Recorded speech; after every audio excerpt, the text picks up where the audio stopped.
Je suis dans la joie de vous rencontrer encore une fois ce dimanche. C'est lui à qui appartient le souffle de vie nous garde. C'est pourquoi nous rendons grâce à notre Dieu. Nous allons lire dans le Nouveau Testament, comme vous le savez, nous sommes encore dans la période pascale, où nous parlons des apparitions du Christ, parce qu'il n'y a pas encore l'ascension.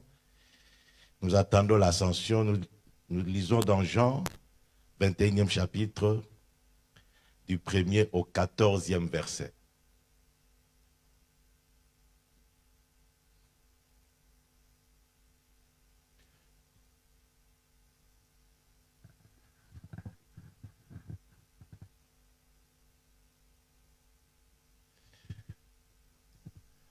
Je sais que nous avons des différentes versions et la lecture ne sera pas identique.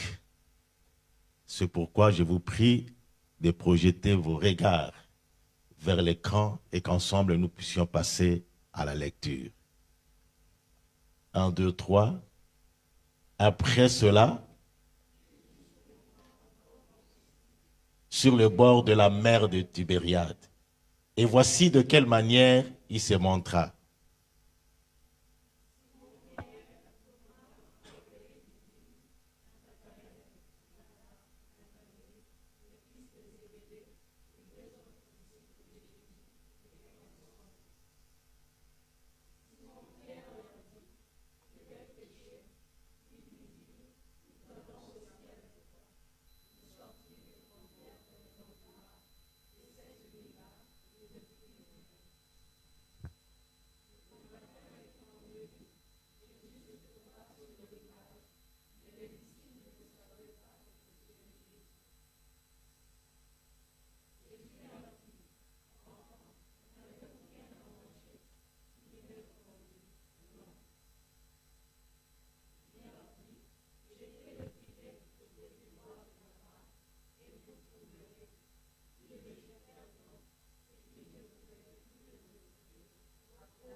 Jésus leur dit,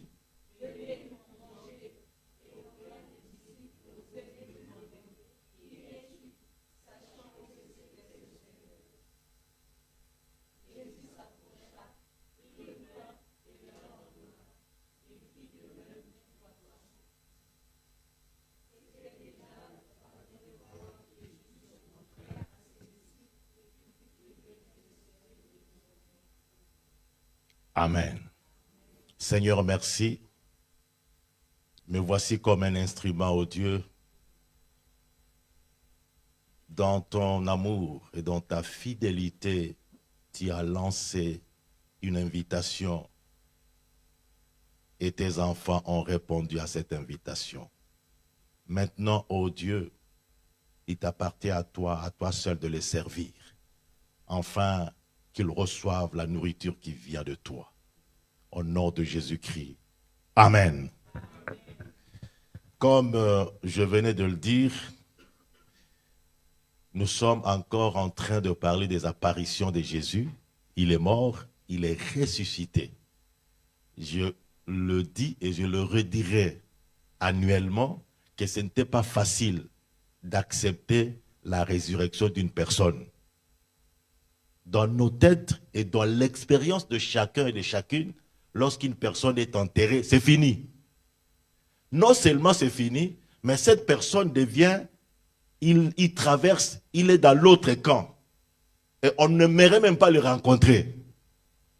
Donc il y a cette réflexion, cette réalité dans nos vies, que quelqu'un qui est mort ne nous appartient plus. Et la résurrection de Jésus, c'était difficile pour eux. C'est pourquoi ils devaient prouver qu'il est ressuscité. Mais dans ces cas ici, le problème avec Jésus et les apôtres, c'est qu'ils n'étaient pas comme d'habitude. Dormant avec eux, se réveillant avec eux, marchant avec eux, il apparaissait et il disparaissait. C'est comme une personne qui prépare le sevrage, une maman, qui commence à espacer la nourriture du lait maternel à son enfant pour permettre à ce qu'un jour l'enfant cesse de téter. Il ne voulait pas que ça soit d'une manière brutale, qu'il continue à être avec eux, dormant avec eux, parlant avec eux, marchant avec eux, et soudain, il monte. Ça aurait été aussi difficile pour eux. Donc, il était en train de les préparer. Il apparaît pour leur dire, je suis avec vous. Il disparaît pour dire, je ne serai pas physiquement avec vous. Donc, il devait vivre ces temps-là. Alors maintenant, Pierre, en ce moment-là, il n'y avait plus d'unité parce que les leaders n'étaient plus physiquement.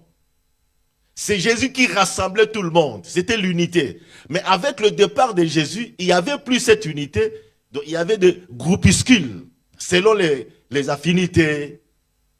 Tantôt c'est deux qui vont vers Emmaüs. Tantôt ce sont les femmes qui vont là où Jésus était enterré. Et ici, c'était 7 disciples. Les 7 disciples étaient là. Et puis, c'est Pierre qui décide, qui dit, je vais à la pêche. C'est-à-dire, moi, Pierre, je vais pêcher. Et les autres disent, non, nous allons partir avec toi. Bien-aimés dans le Seigneur, ce n'est pas ça ce que je vais prêcher aujourd'hui.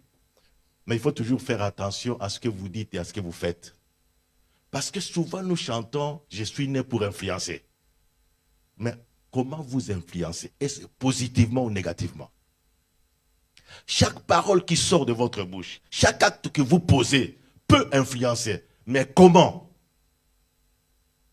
Il y a des gens qui condamnent les autres. Mais pourtant, il peut y avoir des gens qui connaissent des problèmes à cause de votre influence. Quelqu'un qui a péché, tourmenté dans sa conscience, cherche à se repentir. Et il te rencontre, tu dis, ne t'en fais pas mon frère. Il n'y a personne qui est parfait. Tu as permis un boulevard dans la vie de cette personne qui combattait contre le mal. Et la perdition de cette personne est sur ta tête. Tu vas dire non, c'est un majeur. Oui, il est majeur, il est fautif. Mais c'est vous qui êtes à la base. Il faut faire attention. Combien de fois vous influencez positivement? Même pour venir à l'église, combien de fois vous dites aux gens de venir à l'église? Ne fût-ce que allons à la prière. Le résultat ne vous appartient pas. Ce n'est pas à vous de donner de bons résultats. Non. Le résultat appartient à Dieu. Mais vous, quelle est la sémence que vous déposez dans le cœur de certaines personnes? C'est difficile. Il y a beaucoup de femmes mariées qui ont trouvé les hommes avec les enfants. Et qui ont aimé ces enfants. Mais une seule parole. L'enfant de ta rivale reste ta rivale. C'est fini. Toute la relation de cette femme avec les enfants change à cause de cette parole. Ici, c'est une phrase de 3 mots. Je vais pécher. Et puis ça a influencé 6 autres personnes. Toute la nuit, ils étaient avec Pierre. Il faut faire attention à ce que vous postez. Faites attention à ce que vous dites, à ce que vous faites. Parce que vous ne pensez pas être influenceur, alors qu'en réalité, vous l'êtes. Vous êtes créé à l'image de Dieu. Vous êtes enfant de Dieu. Vous êtes influenceur.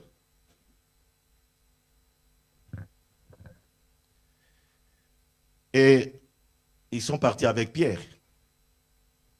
Mais toute la nuit, ils n'ont rien eu. Ce sont des grands pécheurs. Il y a des choses que nous apprenons, mais il y a des choses que nous naissons avec. Les forestiers naissent et grandissent dans la chasse. Il n'y a pas une école de chasse pour les forestiers. Le riverain, il n'y a pas une école pour la pêche. Ils naissent, ils trouvent que les autres ont pêché et lui aussi, il pêche. Et ils n'ont rien trouvé. Et c'est Jésus qui apparaît, ils ne reconnaissaient pas Jésus. Et la question de Jésus, mes enfants, avez-vous quelque chose à manger? Et ils cherchaient du poisson, mais Jésus savait que le vrai besoin pour le moment, c'est de trouver quelque chose à manger. Dieu sait ton vrai besoin. Parfois, tu te déranges pour des choses qui ne sont pas utiles, mais il connaît ton vrai besoin. Et il veut le résoudre. Ils disent, non, nous n'avons rien eu. Il dit, jetez le filet du côté droit. Dans cette péricope, ils n'ont pas discuté. Ils n'ont pas fait de commentaires, ils ont jeté. Et voici, le filet est plein de poissons. 150 grands poissons. Il y a un de leurs. Non, ça doit être le Seigneur. Le discernement est important. Vous pouvez rencontrer un ange sans reconnaître que c'est un ange. Vous pouvez rencontrer quelqu'un, un message, vous pouvez entendre un message qui est spécifique pour vous. Mais si vous n'avez pas le discernement, ça va passer. Parce qu'il y a beaucoup de gens qui n'écoutent pas les messages pour eux. Ils écoutent les messages pour les autres. Quand vous dites, parle papa, daddy parle, c'est quand ça frappe les autres. Mais il faut que la parole soit la tienne. Pour que tu changes. Parce que si la parole n'est pas la tienne, comment tu vas changer? Tu ne vas pas changer. Je crois avoir dit quelque part, il y a un pasteur qui animait un séminaire important. Le séminaire était chaud et les gens chantaient, les gens étaient touchés. Et à la fin du séminaire, il reçoit une femme, une maman un peu âgée, qui dit, oh pasteur, tu es vraiment l'envoyé de Dieu. Parce que tout ce que tu as dit concerne ma belle-fille. Et donc elle va changer après ce message. Le pasteur a prié pour lui, pour elle. Et quelques temps après, c'est une jeune dame qui arrive. Oh pasteur, tu es vraiment serviteur de Dieu. Tout ce que tu as prêché, c'est ce que ma belle-mère fait. Je crois qu'aujourd'hui, il y aura la paix. Mais au retour, il n'y avait pas de paix parce que personne n'a écouté pour elle. Chacun a écouté pour l'autre. Donc, la belle-fille s'attendait au changement de la belle-mère. La belle-mère s'attendait au changement de la belle-fille. Et il devait se cogner. Parce que quand tu attends la transformation de l'autre, toi-même, tu n'es pas transformé, les choses ne changent pas.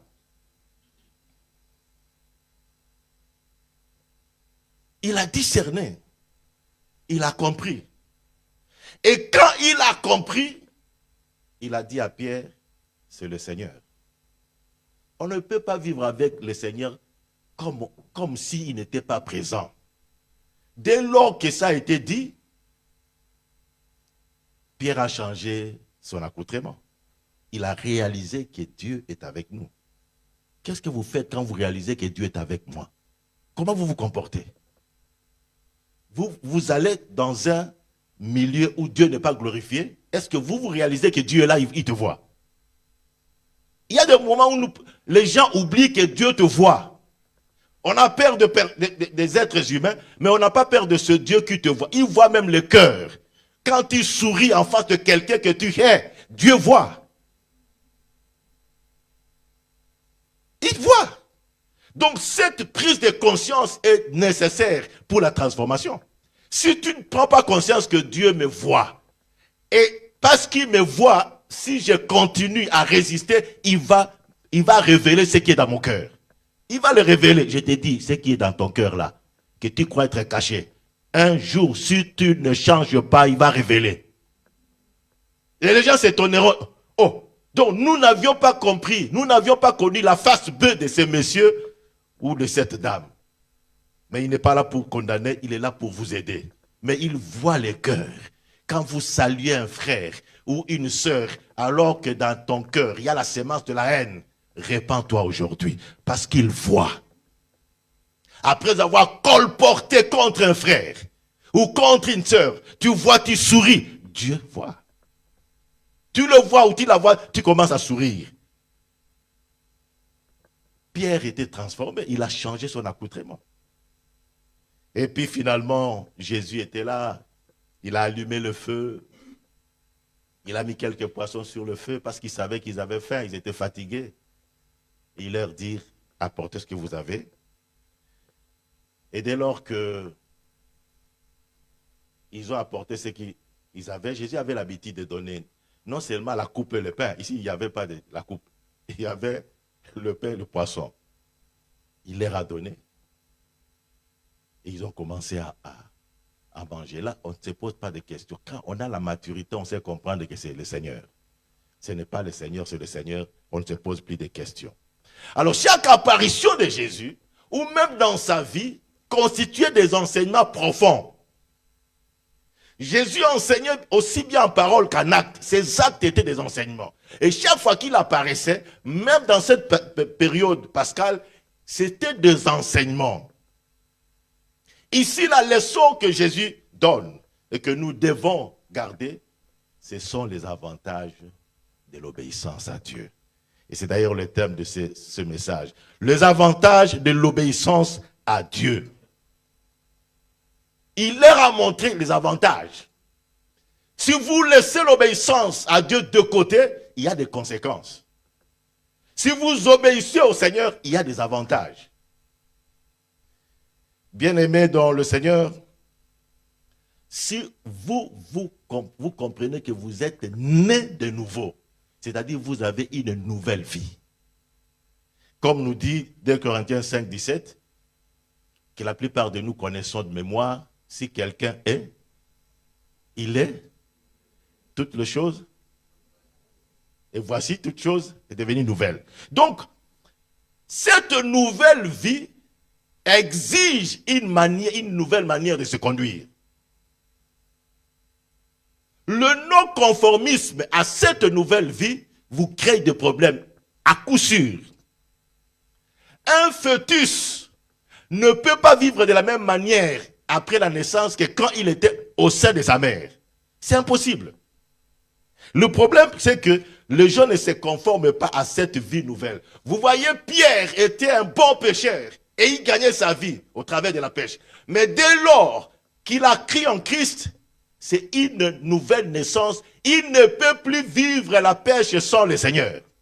Alors qu'avant, il gagnait sa vie. Jésus n'était pas avec lui. Ils étaient des pécheurs, ils gagnaient leur vie. Mais dès lors qu'ils sont devenus en Jésus, ils ne peuvent plus gagner la vie dans la pêche sans Jésus. C'est important.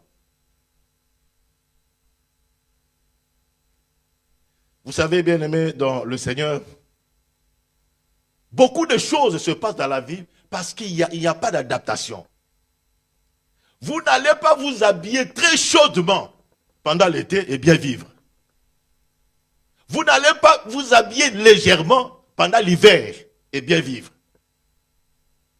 Ce n'est ni l'hiver ni l'été, c'est le non-conformisme, la non-adaptation.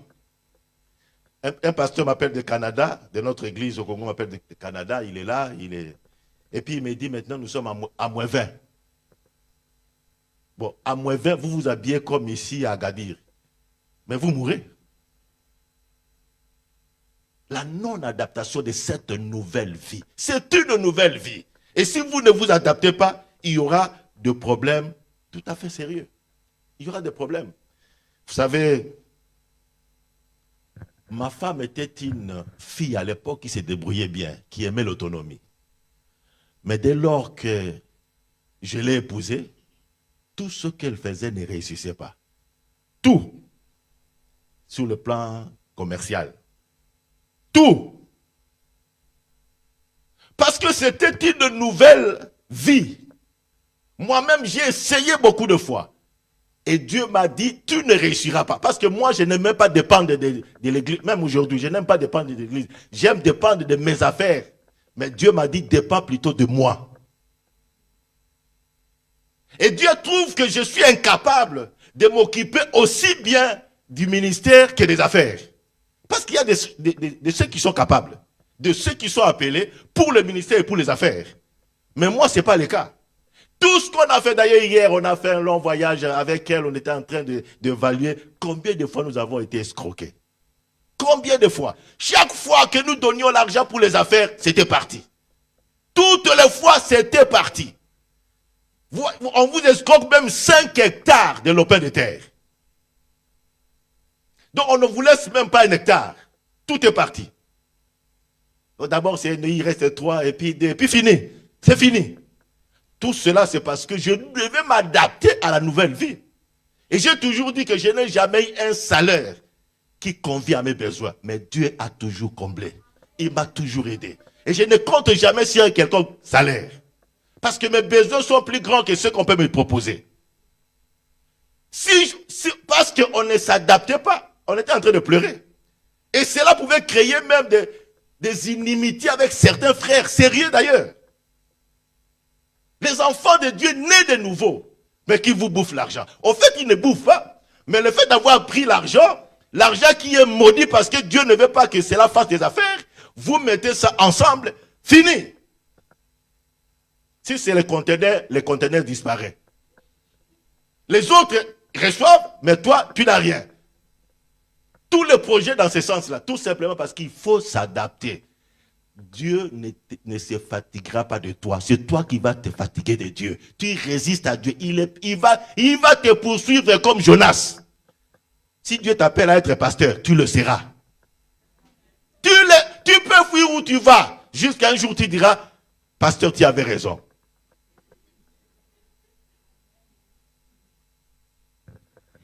Bien-aimés dans le Seigneur,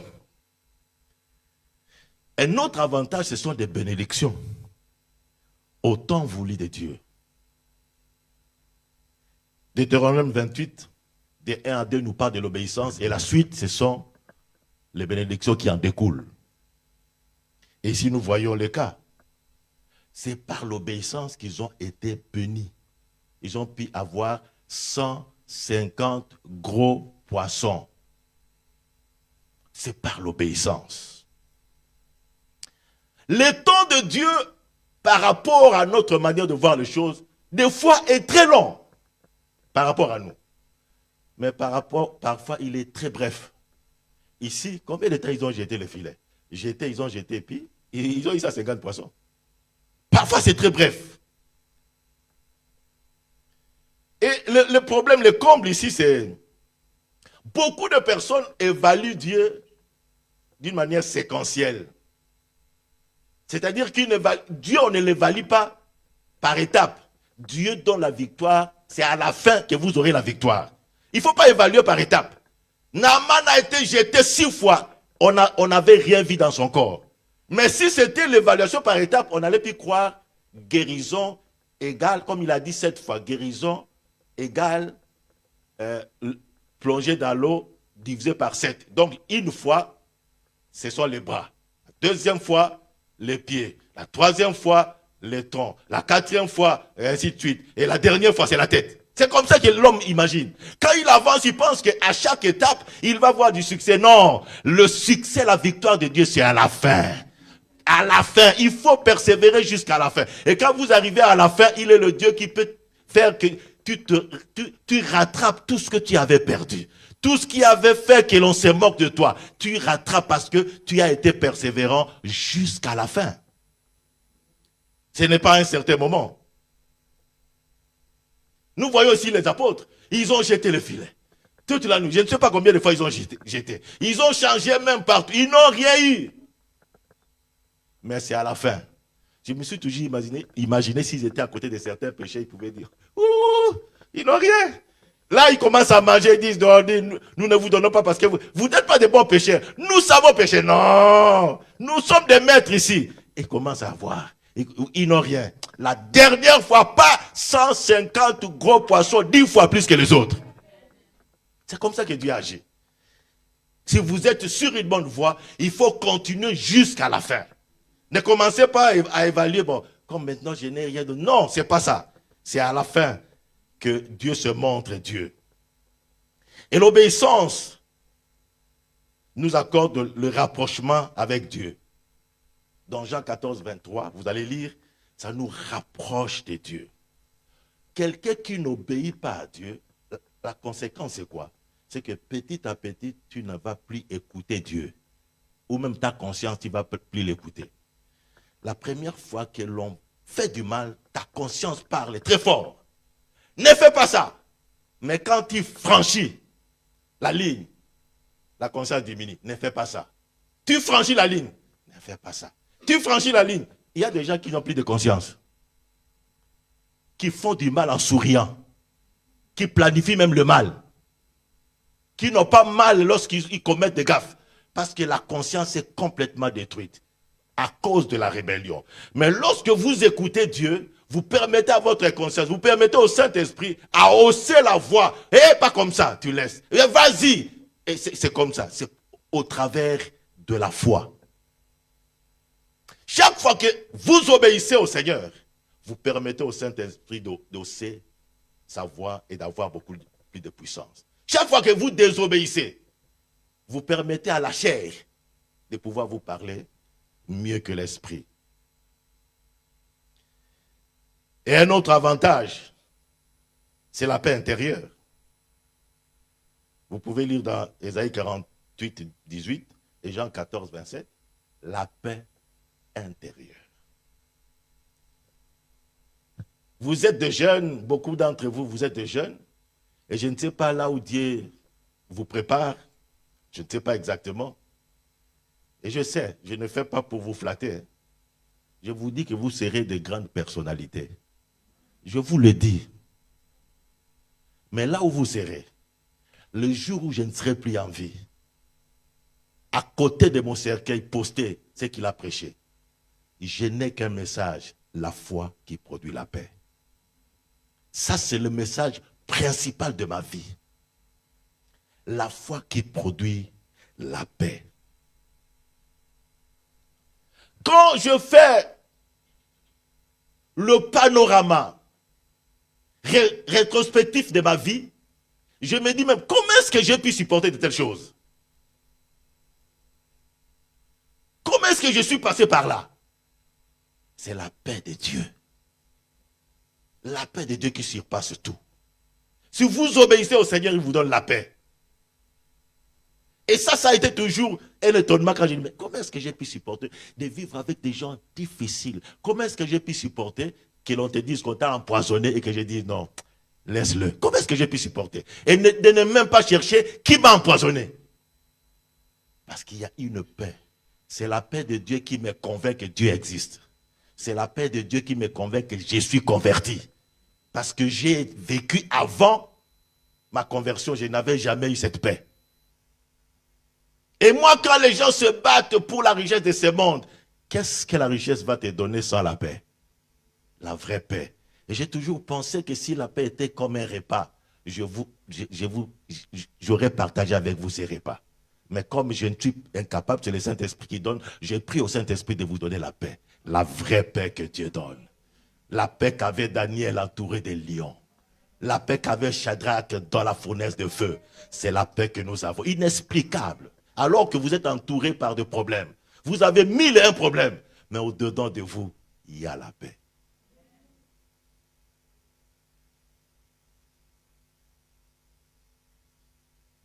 Et j'aime cette chanson. La chanson qui parle de la paix. Chaque jour, à chaque heure, oh j'ai besoin de toi. Viens, j'ai auprès. Oh Jésus, ta présence, la vie et la paix. La paix dans la souffrance et la vie à jamais. À chaque heure, oh j'ai besoin de toi. Viens Jésus et demeure auprès de moi. Et bien aimé, l'obéissance au Seigneur, il y en a beaucoup. Je vais me limiter ici, conduit à la réussite selon la volonté de Dieu. En réalité, le succès, la réussite n'est qu'une conséquence. Ce que vous devez chercher, c'est la volonté de Dieu. Obéissez au Seigneur. Parce que Dieu lui-même a élaboré des principes. Et si vous suivez ces principes, vous aboutirez au succès. Lorsqu'il y a une ligne tracée, et vous suivez la ligne vous conduit quelque part. Donc si vous obéissez au Seigneur, le succès ne sera pas un sujet de prière pour vous, ça sera plutôt une conséquence. Parce que celui qui nous a créés, il nous aime. Et en nous aimant, il a élaboré des principes et il a mis ça à notre disposition pour que nous puissions obéir. Des fois, l'obéissance devient difficile parce qu'on ne comprend pas quel est l'avantage que je tire, qu'est-ce que je gagne en obéissant au Seigneur. C'est le succès. Aujourd'hui, les gens veulent être populaires. Mais quel est l'homme qui soit aussi populaire que Jésus? Qui n'a vécu que, qui n'a été connu que 3 ans et quelques mois seulement. Il n'a pas fait longtemps. Donc sur le plan du ministère, mon Seigneur est mon petit frère. Quand je prends l'âge que j'ai fait dans le ministère. Mais le succès qu'il a fait, ce que j'ai fait n'atteint même pas 1 milliard de fois. Parce qu'il obéissait au Seigneur. L'obéissance vous accorde du succès. Le principe vous amène au succès. Si le principe dit qu'il faut arroser la terre, vous n'arrosez pas, la plante ne va pas grandir. C'est ça. L'obéissance, bien aimé dans le Seigneur. Psaume 119, non pardon, Josué 1:8. Que cette parole, médite-la, et la conséquence,